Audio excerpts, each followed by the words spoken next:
New moms को लगता है कि डिलीवरी के बाद फ्लैट टमी पाना नामुमकिन है, या कई लोगों को ये लगता है कि सी सेक्शन के बाद पेट अंदर जा ही नहीं सकता या वजन कम हो ही नहीं सकता।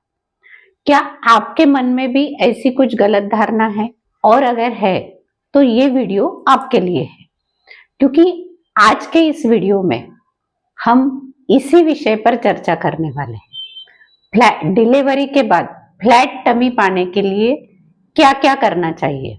बहुत ही आसान लेकिन असरदार तरीकों के बारे में हम जानेंगे। नमस्कार, मैं हूं डॉक्टर संध्या साल्वे। गर्भ संस्कार के इस YouTube चैनल में आपका बहुत बहुत स्वागत। प्रेगनेंसी के दरमियान बेबी की ग्रोथ की वजह से यूटेरस की साइज बढ़ती है, पेट की साइज भी बढ़ती है, और डिलीवरी के बाद ये साइज फिर से नॉर्मल आने के लिए कुछ वक्त लगता है। जैसे यूटेरस को नॉर्मल पोजीशन में आने के लिए 45 डेज लगते हैं अगर नॉर्मल डिलीवरी हुई है।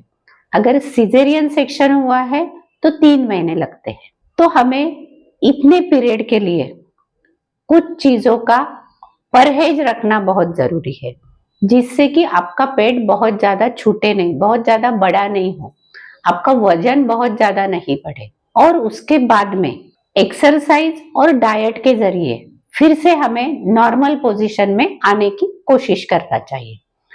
तो अभी मैं आपको बहुत ही सिंपल लेकिन असरदार तरीके बताने वाली हूँ। सबसे पहली चीज, जैसे कि हम सबको पता है डिलीवरी के बाद में आपके शरीर में वात एलिमेंट बढ़ने वाला है।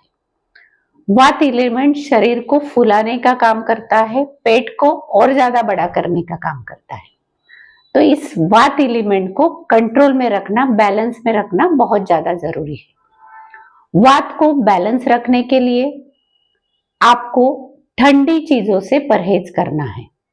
ठंडा पानी, खाने पीने की ठंडी चीजें, एसी, कूलर, ठंडा इन्वायरमेंट, इन सब से दूर रहना है। जितनी गर्म चीजें आप इस्तेमाल कर सकते हो, खाने के लिए गर्म चीजें खानी है, हॉट इन्वायरमेंट में रहना है, तो इस सब का वात को बैलेंस करने के लिए बहुत अच्छा उपयोग होने वाला है। जैसे पानी से अगर हम शुरुआत करते हैं तो पानी आपको गर्म ही पीना है। ठंडी का या बारिश का मौसम है तो आपको अच्छा गर्म करके आप पानी पी सकते हो। गर्मी का मौसम है तो कुनकुना पानी पी सकते हो। पानी गर्म करके एक थर्मास में आप भर के रख सकते हो, यानी बार बार आपको गर्म करने की जरूरत नहीं, जब लगे जब निकाल के आप पी सकते हो। खाने में आपको गर्म चीजों का इस्तेमाल, जैसे कि लहसुन है, मेथी दाना है, अजवाइन है, इस टाइप की गर्म चीजें आपके खाने में इस्तेमाल होनी चाहिए, जिससे आपका डाइजेशन भी अच्छा रहेगा और वात बैलेंस रहेगा।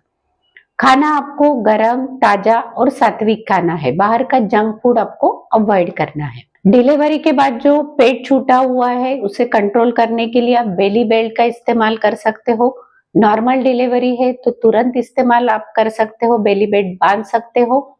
सिजेरियन सेक्शन हुआ तो 15 दिन के बाद, यानी स्टिचेस ड्राई होने के बाद बेली बेल्ट आप यूज कर सकते हो। इसके साथ में आपको क्या करना है, मसाज करना है। मसाज से भी वात को बैलेंस करने के लिए बहुत अच्छी हेल्प होती है। तो ठंडी का मौसम है तो तिल तेल या सरसों तेल से आप मसाज कर सकते हो। पूरे बॉडी को मसाज करना है और पेट को भी मसाज करना है। और अगर गर्मी का मौसम है तो कोकोनट ऑयल ठंडा होता है, इसीलिए आपको कोकोनट ऑयल यूज करना है। मसाज से आपको काफी सारे बेनिफिट मिलने वाले हैं। आपका वजन कंट्रोल में रहेगा, आपका डाइजेशन अच्छा रहेगा और आपका पेट भी नहीं छूटेगा। इसके साथ में ही दशमूलारिष्ट नाम की जो आयुर्वेदिक दवाई आती है वो भी आपको लेना है। 1.5 महीने तक लेना है दवाई। दोनों टाइम खाना खाने के बाद में 3 चम्मच दवाई, 3 चम्मच पानी, ऐसे दिन में 2 बार आपको ये दवाई लेनी है। ये भी आपको बहुत अच्छा हेल्प करने वाली है आपके बेली को फ्लैट करने के लिए। अभी सबसे इंपॉर्टेंट चीज, एक्सरसाइज। नॉर्मल डिलीवरी अगर हुई है तो 45 डेज के बाद आप एक्सरसाइज शुरू कर सकते हो। सिजेरियन सेक्शन हुआ है तो 3 महीने के बाद आप एक्सरसाइज शुरू कर सकते हो। एक्सरसाइज में इनिशियली आपको वॉक स्टार्ट करना है। वॉक के साथ में आप कपालभाति प्राणायाम कर सकते हो। कपालभाति बहुत इफेक्टिव है बेली फैट कम करने के लिए, वजन कम करने के लिए। और जो स्पेसिफिक योगा या एक्सरसाइज आपको करना है उसके लिए आपको फिजियोथेरेपिस्ट या योगा थेरेपिस्ट के साथ कंसल्ट करना है और वो जो रिकमेंड करेंगे वही एक्सरसाइज से आपको स्टार्ट करना है। ये सभी चीजें अगर आप कलेक्टिवली करोगे तो आपका बेली पहले जैसा फ्लैट हो जाएगा। किसी को समझ में भी नहीं आएगा कि आपकी 1 या 2 डिलीवरी हुई है या सिजेरियन सेक्शन आपका हुआ है। अभी हमें कमेंट करके बताइए कि इसमें से आपने कौन सी चीजें ट्राई की है और उसका आपको क्या बेनिफिट मिला। अगर आपको ये वीडियो पसंद आया तो लाइक और शेयर जरूर कीजिए।